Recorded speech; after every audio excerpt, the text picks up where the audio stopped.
நண்பர்களே, இந்த வீடியோவோட முதல் 5 செகண்ட மட்டும் ஸ்கிப் பண்ணாம பாருங்க. ஏன்னா 2000 வருஷமா இந்த உலகத்தையே தங்களோட கட்டுப்பாட்டுல வச்சிருக்கிற 9 ரகசிய மனிதர்களை பத்தி தான் நாம இன்னைக்கு பார்க்க போறோம். பேரரசர் அசோகர் ஏன் இவங்களை உருவாக்கினாரு? இன்னைக்கு நாம பயன்படுத்துற டெக்னாலஜிக்கு பின்னாடி உண்மையாவே இவங்க தான் இருக்காங்களா? தி 9 அன்னோன் மென், இவங்களோட அந்த 9 ரகசிய புத்தகங்கள்ல அப்படி என்னதான் இருக்கு? வாங்க வீடியோக்குள்ள போலாம். இது போன்ற மேலும் பல சுவாரஸ்யமான கதைகளுக்கு லைக் செய்யுங்கள், சப்ஸ்கிரைப் செய்யுங்கள். Man of mystery Tamil. நமது இந்திய வரலாற்றில் பேரரசர் அசோகரை ஒரு அமைதி விரும்பியாகவும் கலிங்கப் போருக்கு பிறகு வன்முறையை கைவிட்ட ஒரு மன்னராகவுமே நாம் அறிவோம். ஆனால் அந்த அமைதிக்கு பின்னால் அவர் செய்த ஒரு மாபெரும் காரியம், உலகையே மாற்றப்போகும் ஒரு ரகசிய அமைப்பின் உருவாக்கம் என்பது பலருக்கும் தெரியாது. கலிங்கப் போரில் 1 லட்சத்திற்கும் அதிகமான மனிதர்கள் கொல்லப்பட்டதைக் கண்ட அசோகர், மனித அறிவு தவறான கைகளில் கிடைத்தால் அது ஒட்டுமொத்த மனித இனத்தையே அழித்துவிடும் என்பதை உணர்ந்தார். அப்போதுதான் உலகத்தின் மிக ஆபத்தான 9 அறிவியல்களை பாதுகாக்க 9 தகுதியான மனிதர்களை அவர் தேர்ந்தெடுத்தார். இந்த 9 பேரும் உலகத்தின் வெவ்வேறு பகுதிகளில் வாழ்வார்கள். ஆனால் அவர்கள் ஒருவருக்கொருவர் தொடர்பில் இருப்பார்கள். இவர்களின் ஒரே வேலை, தங்களுக்கு கொடுக்கப்பட்ட அந்த ரகசிய புத்தகத்தில் உள்ள அறிவு தகுதியற்ற மனிதர்களின் கைகளுக்கு செல்லாமல் தடுப்பதுதான். இந்த அமைப்பு உருவான அந்த நிமிடம் முதல் இன்று வரை இவர்களின் தேடல் ரகசியமாகவே தொடர்ந்து வருகிறது. அசோகர் ஏன் இந்த 9 துறைகளை மட்டும் தேர்ந்தெடுத்தார்? அந்த புத்தகங்களில் அப்படி என்ன ரகசியங்கள் புதைந்துள்ளன? முதல் புத்தகத்தை பற்றி தெரிய வந்தால் நீங்கள் அதிர்ந்து போவீர்கள். அது போர் முறைகள், பிசியோலாஜிக்கல் வார்ஃபேர் பற்றியது. ஒரு ஆயுதத்தை கூட தூக்காமல் வெறும் வார்த்தைகளாலும் உளவியல் ரீதியான தந்திரங்களாலும் ஒரு நாட்டை எப்படி வீழ்த்துவது என்பதுதான் அந்த புத்தகத்தின் சாராம்சம். இன்று நாம் பார்க்கும் பல அரசியல் மாற்றங்கள் மற்றும் சமூக வலைதளங்களின் ஆதிக்கம் கூட இதன் ஒரு பகுதியாக இருக்குமோ என்ற சந்தேகம் பல ஆராய்ச்சியாளர்களுக்கு உண்டு. மனித மனங்களை எப்படி கட்டுப்படுத்துவது என்பதை 2000 ஆண்டுகளுக்கு முன்பே அசோகரின் அந்த முதல் மனிதர் கற்றுக்கொண்டார். ஆனால் இது வெறும் ஆரம்பம்தான். 2வது புத்தகத்தில் மறைக்கப்பட்டிருக்கும் அந்த தொழில்நுட்பம் இன்று விண்வெளி ஆராய்ச்சியாளர்களுக்கே சவாலாக விளங்கும் ஒன்று. அதை பற்றி கேட்கும்போது உங்கள் உடல் ஒரு நிமிடம் சிலிர்த்துப் போகும். அந்த 2வது புத்தகத்தில் மறைக்கப்பட்டிருக்கும் ரகசியம் என்ன தெரியுமா? அதுதான் உயிரியல் மற்றும் உடலியல், பிசியாலஜி. ஒரு மனிதனை தொடாமலேயே அவனது நரம்பு மண்டலத்தை தூண்டி எப்படி கொல்ல முடியும் அல்லது எப்படி குணப்படுத்த முடியும் என்பதை பற்றிய நுணுக்கமான தகவல்கள் அதில் உள்ளன. இன்றும் கூட தற்காப்பு கலைகளில் வர்மக்கலை என்று நாம் குறிப்பிடுவது இதிலிருந்து பிரிந்து வந்த ஒரு சிறு கலையாக இருக்கலாம் என்று சொல்லப்படுகிறது. ஒரு சிறு அழுத்தத்தின் மூலம் மனித உடலின் இயக்கத்தையே நிறுத்தும் வல்லமை கொண்ட இந்த அறிவை ஒரு தவறான மனிதன் கற்றுக்கொண்டால் அவன் உலகத்தையே அச்சுறுத்தும் ஒரு சர்வாதிகாரியாக மாறிவிடுவான். அதனால்தான் அசோகர் இந்த துறையை பாதுகாக்க ஒரு ரகசிய மனிதரை நியமித்தார். ஆனால் இதையும் தாண்டி 3வது புத்தகம் ஒரு மிகப்பெரிய அறிவியல் புரட்சியையே தன்னுள் வைத்திருக்கிறது. அதுதான் நுண்ணுயிரியல், மைக்ரோபயாலஜி. இன்று நாம் அஞ்சும் வைரஸ்கள் மற்றும் பாக்டீரியாக்களை பயன்படுத்தி ஒரு போர் நடக்கும் என்பதை அசோகர் அன்றே கணித்திருந்தார். அதாவது பயோவார் எனப்படும் உயிரியல் ஆயுதங்களை பற்றிய முழுமையான தரவுகள் அந்த புத்தகத்தில் உள்ளன. கங்கை நதியின் புனிதத்திற்கு பின்னணியில் இருக்கும் ஒரு வகை வைரஸ்கள் கூட இந்த ரகசிய மனிதர்களால் பாதுகாக்கப்பட்ட ஒன்றாக இருக்கலாம் என்று சில வரலாற்று ஆய்வாளர்கள் கருதுகிறார்கள். இந்த 9 மனிதர்கள் எப்போதுமே நிழல் உலகத்தில்தான் வாழ்வார்கள். அவர்கள் யார், எங்கே இருக்கிறார்கள் என்பது அவர்களுக்குள்ளேயே ஒரு ரகசியமாக பேணப்படுகிறது. ஒவ்வொரு முறையும் ஒரு ரகசிய மனிதர் இறக்கும்போது அவரே தனக்கு நிகரான ஒரு தகுதியான வாரிசை தேர்ந்தெடுத்து அந்த புத்தகத்தை ஒப்படைப்பார். இந்த தொடர் மாற்றத்தில் ஒரு ஆச்சரியமான விஷயம் என்னவென்றால், வரலாற்றில் அவ்வப்போது சில அறிவியல் கண்டுபிடிப்புகள் திடீரென உலகிற்கு தெரியவரும். உதாரணமாக, நவீன அறிவியலில் ஈர்ப்பு விசை அல்லது ரேடியோ அலைகள் கண்டுபிடிக்கப்படுவதற்கு பல நூற்றாண்டுகளுக்கு முன்பே இந்த 9 மனிதர்கள் அதை தங்களின் ரகசிய கூடாரங்களில் பயன்படுத்தியதாக சில குறிப்புகள் கூறுகின்றன. அப்படியானால் இன்று நாம் பயன்படுத்தும் பல நவீன கண்டுபிடிப்புகள் உண்மையிலேயே இவர்களால் ரகசியமாக திட்டமிட்டு தரப்பட்டவைதானா? அல்லது மனித இனத்திற்கு ஆபத்து வரும்போது மட்டும் இவர்கள் வெளியே வந்து உதவி செய்வார்களா? இந்த தேடல் இன்னும் ஆழமாக செல்ல செல்ல 4வது புத்தகத்தின் ரகசியம் உங்களை வேறு ஒரு உலகிற்கே அழைத்துச் செல்லும். அது அணுக்கரு அறிவியல் மற்றும் உலோகங்களை மாற்றும் கலை பற்றியது. அந்த 4வது புத்தகம் எதை பற்றியது தெரியுமா? அதுதான் ரசவாதம் மற்றும் உலோக மாற்றம், ஆல்கமி அண்ட் டிரான்ஸ்மியூட்டேஷன். சாதாரண உலோகங்களை தங்கமாக மாற்றுவது மட்டுமல்ல, ஒரு பொருளை ஒரு வடிவத்திலிருந்து மற்றொரு வடிவத்திற்கு எப்படி மாற்றுவது என்பதற்கான அத்தனை ரகசியங்களும் அதில் உள்ளன. இன்றும் கூட பல தொல்பொருள் ஆய்வுகளில் பல 1000 ஆண்டுகளுக்கு முந்தைய சில சிலைகளில் விசித்திரமான உலோகக் கலவைகள் இருப்பதை அறிவியலாளர்கள் கண்டறிந்துள்ளனர். நவீன அறிவியலால் கூட அத்தகைய கலவையை இன்று உருவாக்க முடிவதில்லை. அசோகரின் அந்த 4வது ரகசிய மனிதர் இயற்கையின் ரகசியங்களை அறிந்தவர். அவர் நினைத்தால் இந்த உலகத்தின் பொருளாதாரத்தையே மாற்றி அமைக்க முடியும். ஆனால் அந்த அறிவு தவறான பேராசை கொண்ட மனிதர்களிடம் சிக்கினால் என்னவாகும் என்பதை அசோகர் அறிந்திருந்தார். அதனால்தான் இந்த ரகசியம் இன்றும் மண்ணிற்கு அடியில் அல்லது ரகசிய குகைகளில் பாதுகாக்கப்பட்டு வருகிறது. இந்த ரகசிய குழுவின் ஆதிக்கம் இங்கோடு முடிவடையவில்லை. 5வது புத்தகம் தொடர்பு மற்றும் சமிக்ஞைகள் கம்யூனிகேஷன் பற்றியது. அதாவது வேற்றுக்கிரகவாசிகள் அல்லது அண்டவெளியில் உள்ள மற்ற உயிரினங்களுடன் எப்படி தொடர்பு கொள்வது என்பதை பற்றிய நுணுக்கமான குறிப்புகள் இதில் இருப்பதாக சொல்லப்படுகிறது. இன்று நாம் பயன்படுத்தும் ரேடியோ அலைகள் மற்றும் சாட்டிலைட் தொழில்நுட்பங்களுக்கு பல ஆயிரம் ஆண்டுகளுக்கு முன்பே இந்த 9 மனிதர்கள் பிரபஞ்சத்தின் ரகசியங்களை அறிந்திருந்தார்கள்.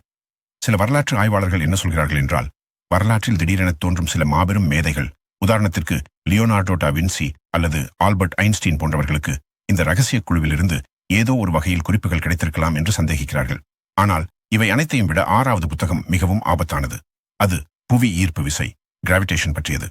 நீங்கள் விமான சாஸ்திரம் என்று கேள்விப்பட்டிருக்கலாம். பூமியின் ஈர்ப்பு விசையை தகர்த்து வானில் பறக்கும் விமானங்களை உருவாக்கும் தொழில்நுட்பம் இதில் ரகசியமாக வைக்கப்பட்டிருக்கிறது. கலிங்கப் போரின் அழிவிற்கு பிறகு இத்தகைய பேரழிவு தரும் ஆயுதங்களை உருவாக்க பயன்படும் அறிவை அசோகர் முற்றிலுமாக பூட்டி வைத்தார். ஒருவேளை இந்த 6வது புத்தகத்தின் ரகசியம் மட்டும் வெளியில் தெரிந்திருந்தால் மனிதர்கள் பல ஆயிரம் ஆண்டுகளுக்கு முன்பே விண்வெளியை கைப்பற்றியிருப்பார்கள். ஆனால் அந்த அதிகாரம் மனிதர்களை இன்னும் அகங்காரமானவர்களாக மாற்றும் என்று அசோகர் பயந்தார். இந்த 9 மனிதர்களும் சாதாரண மனிதர்களாகவே நம்மோடு உலவிக் கொண்டிருப்பார்கள். ஆனால் அவர்களின் மூளை இந்த உலகத்தின் தலைவிதியை தீர்மானிக்கும் வல்லமை கொண்டது. 7வது புத்தகத்தை பற்றி நீங்கள் கேள்விப்பட்டால் காலம் மற்றும் நேரம் பற்றிய உங்கள் பார்வையே மாறிப்போகும். அந்த 7வது புத்தகம் எதை பற்றியது தெரியுமா? அதுதான் பிரபஞ்சத்தின் ரகசியம் மற்றும் ஒளி, காஸ்மாலஜி அண்ட் லைட். ஒளியின் வேகத்தை பற்றியும் நேரத்தை எப்படி கணக்கிடுவது என்பது பற்றியும் நவீன அறிவியல் என்று சொல்லும் பல விஷயங்களை அசோகரின் அந்த 7வது ரகசிய மனிதர் அன்றே கணித்து வைத்திருந்தார். மிக முக்கியமாக காலப்பயணம், டைம் டிராவல் சாத்தியமா என்ற கேள்விக்கு அந்த புத்தகத்தில் விடை இருப்பதாக சொல்லப்படுகிறது. காலம் என்பது நேர்கோட்டில் ஓடுவது அல்ல, அது ஒரு சுழற்சி என்பதை அந்த ரகசிய மனிதர்கள் அறிந்திருந்தார்கள். ஒருவேளை இன்றும் கூட சில விவரிக்க முடியாத இடங்களுக்கு மனிதர்கள் திடீரென மறைந்து போவதும் பல வருடங்கள் கழித்து மீண்டும் வருவதும் இந்த 7வது ரகசியத்தின் ஒரு பகுதியாக இருக்குமோ என்ற சந்தேகம் உலகெங்கும் உள்ள மர்ம ஆய்வாளர்களுக்கு உண்டு. இந்த ரகசிய குழுவை பற்றி உலகிற்கு முதலில் வெளிச்சம் போட்டு காட்டியவர் லூயிஸ் ஜாகோலியோட் என்ற பிரெஞ்சு எழுத்தாளர். 19ஆம் நூற்றாண்டில் இந்தியாவுக்கு வந்த இவர் அசோகரின் இந்த 9 ரகசிய மனிதர்களைப் பற்றி சில ஆதாரங்களை கண்டுபிடித்தார். அவர் சொன்ன ஒரு தகவல் என்னவென்றால், அசோகரின் காலத்திலேயே இந்த 9 பேரும் அணுக்கரு சிதைவு, நியூக்ளியர் ஃபியூஷன் பற்றி அறிந்திருந்தார்கள் என்பதுதான். இது கேட்கவே மலைப்பாக இருக்கிறது அல்லவா? ஹிரோஷிமா, நாகசாகியில் நடந்த அழிவுகளை விட பல மடங்கு சக்தி வாய்ந்த ஆயுதங்களை உருவாக்கும் தொழில்நுட்பம் அந்த 8வது புத்தகத்தில் மறைக்கப்பட்டிருக்கிறது. அதுதான் இயற்பியல் மற்றும் அணு ஆற்றல், பிசிக்ஸ் அண்ட் அட்டாமிக் எனர்ஜி. இந்த அறிவை பாதுகாக்கும் 8வது மனிதர் உலகத்தின் பேரழிவை தடுக்கும் ஒரு மிகப்பெரிய பொறுப்பில் இருக்கிறார். ஆனால் இதில் ஒரு மிகப்பெரிய திருப்பம் என்னவென்றால், இந்த 9 மனிதர்களும் எப்போதும் அமைதி வழியில் செயல்படுவதில்லை. தேவைப்பட்டால் அவர்கள் உலகத்தின் போக்கையே மாற்றியமைப்பார்கள். 1920களில் சர் ஜெகதீஷ் சந்திர போஸ் அவர்கள் ஒரு புதிய கண்டுபிடிப்பை நிகழ்த்திய போது அவருக்கு ஒரு மர்மமான கடிதம் வந்ததாகவும், அதில் அவரது கண்டுபிடிப்பு மனித இனத்திற்கு ஆபத்தானது என்பதால் அதை வெளியிட வேண்டாம் என்று எச்சரிக்கப்பட்டதாகவும் ஒரு தகவல் உண்டு. அந்த மர்மக் கடிதத்தை அனுப்பியது இந்த 9 மனிதர்களில் ஒருவராக இருக்கலாம் என்று இன்றும் நம்பப்படுகிறது. அவர்கள் அறிவியலை வளர்ப்பதை விட அந்த அறிவியல் மனிதர்களை அழிப்பதை தடுப்பதிலேயே குறியாக இருக்கிறார்கள். 9வது புத்தகம் எதை பற்றியது தெரியுமா? அதுதான் அனைத்துக்கும் மேலான சமூகவியலின் ரகசியம், சோசியாலஜி. ஒரு சாம்ராஜ்யம் எப்படி வீழ்கிறது, ஒரு புதிய கலாச்சாரம் எப்படி உருவாகிறது என்பதை பற்றிய தீர்க்க தரிசனங்கள் அதில் உள்ளன. அந்த 9வது புத்தகம், அதாவது சமூகவியல், சோசியாலஜி பற்றிய ரகசியங்கள், ஒரு தனிமனிதனின் சிந்தனையை விட ஒரு சமூகத்தின் ஒட்டுமொத்த போக்கை எப்படி மாற்றியமைக்கலாம் என்பதை கூறுகிறது. ஒரு சாம்ராஜ்யத்தின் எழுச்சியும் வீழ்ச்சியும் தற்செயலானது அல்ல, அது சில குறிப்பிட்ட காரணிகளால் தீர்மானிக்கப்படுகிறது என்பதை அந்த 9வது மனிதர் அறிவார். இந்த 9 புத்தகங்களும் 9 மனிதர்களும் வெறும் கட்டுக்கதை என்று ஒதுக்கி தள்ளிவிட முடியாது. ஏனென்றால் வரலாற்றில் பல இடங்களில் இவர்களின் நிழல் படிந்திருப்பதை நாம் காண முடிகிறது. உதாரணமாக போப் சில்வெஸ்டர் டெண்டர் என்ற மாபெரும் அறிஞர் கிபி 10ஆம் நூற்றாண்டில் இந்தியாவுக்கு பயணம் மேற்கொண்டார். அவர் திரும்பிச் சென்ற போது பல விசித்திரமான இயந்திரங்களை உருவாக்கினார். அதில் ஒன்று பேசும் வெண்கலத் தலை. அது கேட்கும் கேள்விகளுக்கு பதில் சொல்லும் வல்லமை கொண்டது என்று சொல்லப்பட்டது. இது நவீன காலத்து ஆர்டிபிஷியல் இன்டெலிஜென்ஸ், AI போன்ற ஒரு தொழில்நுட்பமா? அவர் இந்த அறிவை எங்கே இருந்து பெற்றார்? அவர் இந்தியாவில் தங்கியிருந்த போது அசோகரின் அந்த ரகசிய குழுவை சந்தித்தாரா என்ற கேள்வி இன்றும் வரலாற்று ஆசிரியர்களிடையே விவாதமாகவே உள்ளது. அது மட்டுமல்ல, பல நூற்றாண்டுகளாக இந்தியாவுக்கு வந்த வெளிநாட்டு பயணிகள் இங்கே இருந்த அபூர்வமான இரும்புகளை பார்த்து வியந்து போயிருக்கிறார்கள். டெல்லியில் உள்ள குதுப் மினார் வளாகத்தில் இருக்கும் அந்த இரும்பு தூண் பல ஆயிரம் வருடங்களாகியும் துருப்பிடிக்காமல் அப்படியே இருப்பதற்கு பின்னால் அந்த 4வது புத்தகத்தில் உள்ள ரசவாத ரகசியங்கள் இருக்கலாம் என்று ஒரு சாரார் நம்புகிறார்கள். இத்தகைய தொழில்நுட்பங்கள் வெளியில் தெரிந்தால் நவீன உலகத்தின் வியாபாரம் மற்றும் பொருளாதாரம் பாதிக்கும் என்பதால் இந்த 9 ரகசிய மனிதர்கள் இன்றும் அந்த தகவல்களை பாதுகாத்து வருகிறார்கள். இந்த 9 மனிதர்களும் யார் என்று உங்களால் ஊகிக்க முடிகிறதா? இவர்கள் அரசர்களாகவோ பெரும் செல்வந்தர்களாகவோ இருக்க வேண்டிய அவசியமில்லை. ஒரு சாதாரண விவசாயியாகவோ ஒரு தெருவோர வியாபாரியாகவோ அல்லது ஒரு பல்கலைக்கழக பேராசிரியராகவோ கூட இருக்கலாம். தங்களின் அடையாளத்தை மறைத்துக் கொண்டு உலகை கவனிப்பதே இவர்களின் பாணி. ஆனால் இவர்கள் தங்களுக்குள் ஒரு ரகசிய மொழியை பயன்படுத்துகிறார்கள் என்று சொல்லப்படுகிறது. அது வெறும் பேச்சு மொழி அல்ல, குறியீடுகள் மற்றும் அதிர்வுகள் மூலமான ஒரு தொடர்பு முறை. இந்த தொடர்பை யாராவது கண்டுபிடிக்க முயன்றால் அவர்களுக்கு நேரும் கதி மிகவும் பயங்கரமானது. 19ஆம் நூற்றாண்டில் இந்த மர்மத்தை உடைக்க முயன்ற சில ஆய்வாளர்கள் மர்மமான முறையில் காணாமல் போனது அல்லது அவர்களின் நினைவாற்றலை இழந்தது போன்ற சம்பவங்கள் நடந்திருக்கின்றன. இந்த 9 ரகசிய மனிதர்களுக்கும் நவீன உலகத்தின் மிகப்பெரிய கண்டுபிடிப்புகளுக்கும் ஏதோ ஒரு கண்ணுக்கு தெரியாத தொடர்பு இருந்து கொண்டே இருக்கிறது.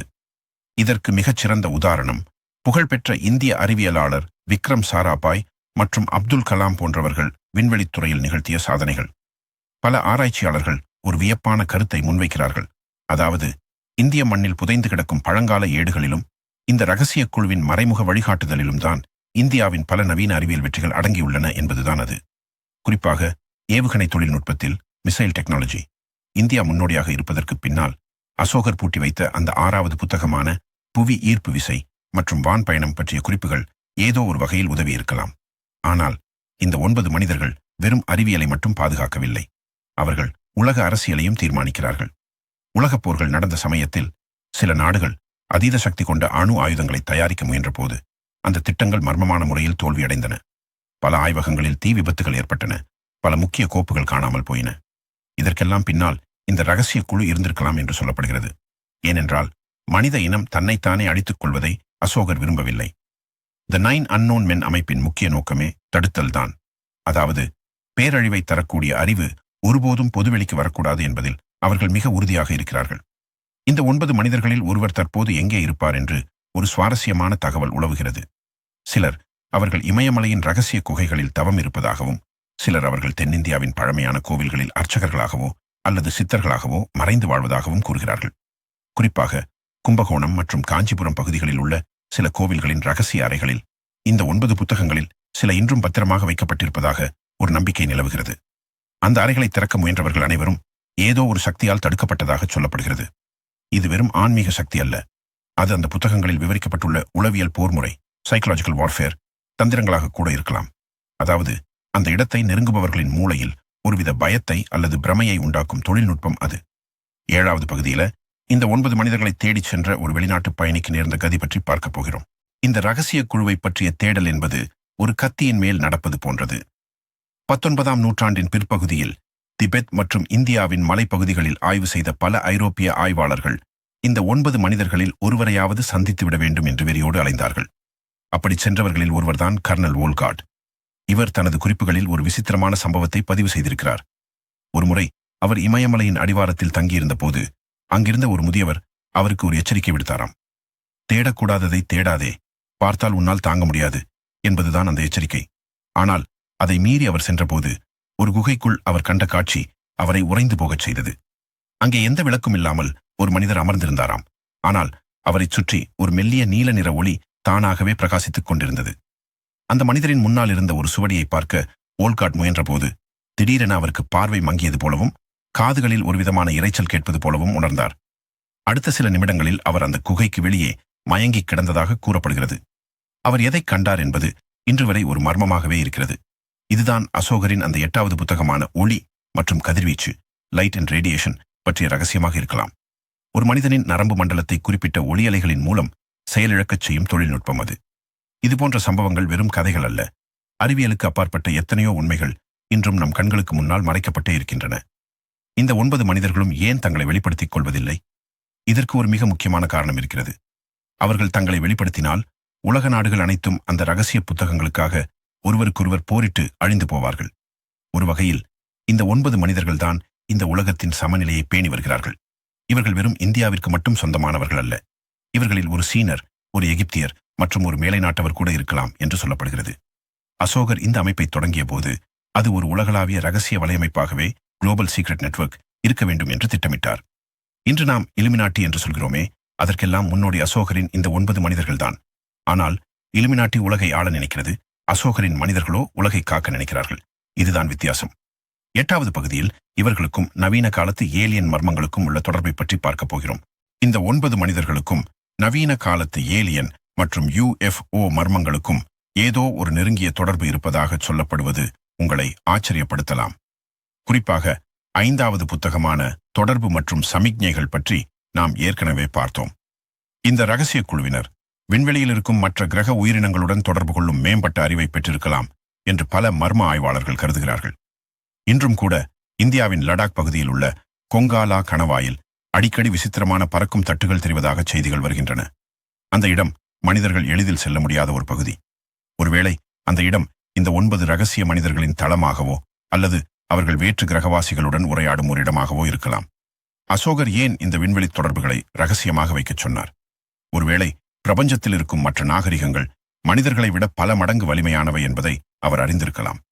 மனிதர்கள் தங்களின் பேராசையினால் தேவையில்லாமல் மற்ற கிரக உயிரினங்களுடன் மோதலில் ஈடுபட்டு அதன் விளைவாக பூமிக்கு ஆபத்து வந்துவிடக் கூடாது என்பதே அசோகரின் நோக்கமாக இருந்திருக்கக்கூடும். ஆனால் இன்னொரு சுவாரஸ்யமான தகவல் என்னவென்றால், இந்த 9 மனிதர்கள் பயன்படுத்தும் தொழில்நுட்பங்கள் அனைத்தும் பூமியில் உருவானவை அல்ல. அவை பல ஆயிரம் ஆண்டுகளுக்கு முன்பே விண்வெளியிலிருந்து வந்த ஏதோ ஒரு மேம்பட்ட நாகரிகத்திடம் இருந்து பெறப்பட்டவை என்ற ஒரு கருத்தும் நிலவுகிறது. அந்த அறிவைத்தான் அசோகர் 9 புத்தகங்களாக பிரித்து வைத்தார். இந்த மர்மத்தின் ஆழம் இங்கோடு முடிந்துவிடவில்லை. அணுக்கரு சிதைவு மற்றும் கதிரியக்கம் பற்றி பேசும் 8வது புத்தகத்தின் முக்கியத்துவம் இங்கேதான் வெளிப்படுகிறது. ஒருவேளை வேற்று கிரகவாசிகள் பூமிக்கு வரும்போது அவர்களிடமிருந்து நம்மை காத்துக்கொள்ள தேவையான கவசங்களை உருவாக்கும் ரகசியம் அதில் இருக்கலாம். இன்று உலக நாடுகள் அனைத்தும் விண்வெளி போட்டியில் இறங்கியுள்ள நிலையில் அந்த ரகசிய புத்தகத்தின் தேவை முன்னெப்போதையும் விட இப்போது அதிகமாக இருக்கிறது. ஆனால் இந்த 9 மனிதர்களும் இன்னும் மௌனமாகவே இருக்கிறார்கள். அவர்கள் எப்போது தங்களை வெளிப்படுத்துவார்கள்? அல்லது அவர்கள் ஏற்கனவே ஏதோ ஒரு நாட்டின் அரசாங்கத்துக்கு பின்னால் இருந்து கொண்டு வழிகாட்டுகிறார்களா? அடுத்ததாக நாம் பார்க்க போகும் விஷயம் இந்திய வரலாற்றின் ஒரு கருப்பு பக்கத்தை புரட்டப் போகிறது. வரலாற்றில் சில மாபெரும் அறிஞர்களின் திடீர் மறைவுகளுக்கும் இந்த 9 ரகசிய மனிதர்களுக்கும் தொடர்பு இருக்கலாம் என்று சொன்னால் உங்களால் நம்ப முடிகிறதா? குறிப்பாக இந்தியாவின் அணுக்கரு அறிவியலின் தந்தை என்று அழைக்கப்படும் ஹோமி ஜஹாங்கீர் பாபா அவர்களின் மர்மமான விமான விபத்து இன்றும் ஒரு புரியாத புதிராகவே அசோகரின் 8வது புத்தகத்தில் உள்ள ரகசியங்களை அவர் நெருங்கிவிட்டாரோ அல்லது அந்த ரகசிய மனிதர்களின் எச்சரிக்கையை அவர் மீறினாரோ என்பதுதான். அதேபோல் லால் பகதூர் சாஸ்திரியின் மர்ம மரணம் வரை பல சம்பவங்களுக்கு பின்னால் இந்த நிழல் உலக அரசாங்கம் இருப்பதாக சொல்லப்படுகிறது. இந்த ரகசிய குழுவினர் ஏன் இவ்வளவு கடுமையானவர்களாக இருக்கிறார்கள்? ஒருவேளை இவர்கள் வெறும் மனிதர்கள் மட்டுமல்ல, காலத்தை கடந்து வாழும் அமிர்தம் உண்ட சித்தர்களாக இருக்கலாமா என்ற கேள்வியும் எழுகிறது. ஏனெனில் 2000 வருடங்களாக ஒரு அமைப்பு சிதையாமல் அதன் ரகசியங்கள் கசியாமல் தொடர்வது என்பது சாதாரண மனிதர்களால் சாத்தியமற்ற ஒன்று. அந்த 4வது புத்தகத்தில் உள்ள காயகல்பம் மற்றும் உலோக மாற்றம் பற்றிய ரகசியங்களை பயன்படுத்தி அவர்கள் தங்கள் ஆயுளை பல நூற்றாண்டுகளுக்கு நீட்டித்திருக்கலாம். இவர்கள் நம்மிடையே ஒரு சாதாரண மனிதராக பேருந்தில் பயணம் செய்யலாம், உணவகத்தில் அமர்ந்து சாப்பிடலாம். ஆனால் அவர்கள் பார்க்கும் பார்வையும் கேட்கும் திறனும் சராசரி மனிதர்களை விட 1000 மடங்கு கூர்மையானது. இந்த 9 புத்தகங்களில் மிகவும் ஆபத்தானதாக கருதப்படுவது அந்த 9வது புத்தகமான சமூகவியல்தான். இதில் ஒரு சமூகத்தை எப்படி தங்களுக்கு தேவையான ஒரு திசையில் பயணிக்க வைப்பது என்பதற்கான மனக்கட்டுப்பாட்டு தந்திரங்கள் உள்ளன. இன்று நாம் பார்க்கும் ஊடகங்கள், விளம்பரங்கள் மற்றும் அரசியல் மாற்றங்கள் அனைத்தும் ஏதோ ஒரு திட்டமிடப்பட்ட பாதையில்தான் செல்கின்றனவா? நாம் சுதந்திரமாக சிந்திப்பதாக நினைத்துக் கொண்டிருக்கிறோம். ஆனால் நமது சிந்தனைகள் ஏற்கனவே தீர்மானிக்கப்பட்ட ஒன்றுதானா? இந்த 9வது மனிதர் நினைத்தால் ஒரு நாட்டில் உள்நாட்டு கலவரத்தை உருவாக்கவும் முடியும், அல்லது ஒரே இரவில் அமைதியை கொண்டு வரவும் முடியும். இந்த உலகத்தின் மாஸ்டர் மைண்ட் இவர்தான். ஆனால் இந்த 9 புத்தகங்களும் ஒன்றாகச் சேரும்போது என்ன நடக்கும்? அதுதான் இந்த உலகத்தின் இறுதி நாளா அல்லது ஒரு புதிய யுகத்தின் தொடக்கமா? நண்பர்களே, இப்போது மிக முக்கியமான கேள்விக்கு வருவோம். இந்த 9 புத்தகங்களும் 9 ரகசிய மனிதர்களும் ஒன்றாகச் சேர்ந்தால் என்ன நடக்கும்? பல மர்ம ஆய்வாளர்கள் சொல்வது என்னவென்றால், அந்த 9 புத்தகங்களும் ஒன்றிணையும் போது இந்த உலகமே இதுவரை பார்த்திராத ஒரு பேரறிவு வெளிப்படும். அது மனிதனை ஒரு கடவுளாக மாற்றக்கூடிய ஆற்றல் கொண்டது. ஆனால் அதே சமயம் அந்த அறிவு தவறான கைகளில் கிடைத்தால் இந்த ஒட்டுமொத்த பிரபஞ்சமே ஒரு நொடியில் சாம்பலாகிவிடும். அதனால்தான் அசோகர் இந்த 9 பேரையும் ஒருவருக்கொருவர் தனிமைப்படுத்தி வைத்தார். ஒற்றுமையே பலம் என்பது பொதுவான விதி. ஆனால் இந்த ரகசிய மனிதர்களை பொறுத்தவரை தனிமையே பாதுகாப்பு. இன்றும் பல சர்வதேச உளவு அமைப்புகளான CIA மற்றும் மோசட் போன்றவை இந்த ரகசிய குழுவை பற்றி பல ரகசிய ஆய்வுகளை மேற்கொண்டு வருகின்றன. ஆனால் அவர்களால் ஒரு சிறு துரும்பை கூட கண்டுபிடிக்க முடியவில்லை. ஏனென்றால் இந்த 9 மனிதர்களும் தொழில்நுட்பத்தை பயன்படுத்துவதை விட இயற்கையோடு இணைந்த ஒரு மனோசக்தியை பயன்படுத்துகிறார்கள். 2000 வருடங்களுக்கு முன்பு கலிங்க போர்க்களத்தில் அசோகர் சிந்திய அந்த இரத்தமும் கண்ணீரும் தான் இந்த அமைப்பின் அஸ்திவாரம். மனித இனம் தன்னைத்தானே அழித்துக் கொள்ளாமல் இருக்க ஒருவன் ரகசியங்களை காத்தே தீர வேண்டும் என்ற அந்த உறுதி இன்றும் தொடர்கிறது. தி 9 அன்னோன் மென் என்பது வெறும் கட்டுக்கதையோ அல்லது வெறும் வரலாற்றுச் செய்தியோ அல்ல. அது ஒரு மிகப்பெரிய எச்சரிக்கை. அறிவு என்பது ஆயுதம் போன்றது. அதை எப்படி கையாள்கிறோம் என்பதில்தான் நம் எதிர்காலம் இருக்கிறது. ஒருவேளை நீங்கள் எப்போதாவது ஒரு விசித்திரமான மனிதரை சந்திக்க நேர்ந்தால் அல்லது காரணமே இல்லாமல் சில மர்மமான சம்பவங்கள் உங்களை சுற்றி நடந்தால் கொஞ்சம் யோசித்துப் பாருங்கள். அந்த 9 ரகசிய மனிதர்களில் ஒருவர் உங்களை கவனித்துக் கொண்டிருக்கலாம். இந்த உலகம் நாம் நினைப்பதை விட பெரியது. நாம் காண்பதை விட மர்மமானது. பல வருடங்களாக மனித அறிவுக்கு எட்டாத ஒரு பெரும் மர்மமாகவே இந்த ரகசிய மனிதர்கள் நீடித்து வருகிறார்கள். அசோகர் உருவாக்கிய இந்த அமைப்பு இன்றும் நம்மிடையே இயங்கிக் கொண்டிருக்கிறது என்பதை நீங்கள் மனதார நம்புகிறீர்களா? அல்லது இது வெறும் கற்பனைதானா? உங்களின் கருத்துக்களை கீழே உள்ள கமெண்ட் பகுதியில் மறக்காமல் பதிவிடுங்கள். உங்கள் ஒவ்வொரு கருத்தும் நமது தேடலுக்கு புதிய பலத்தை கொடுக்கும்.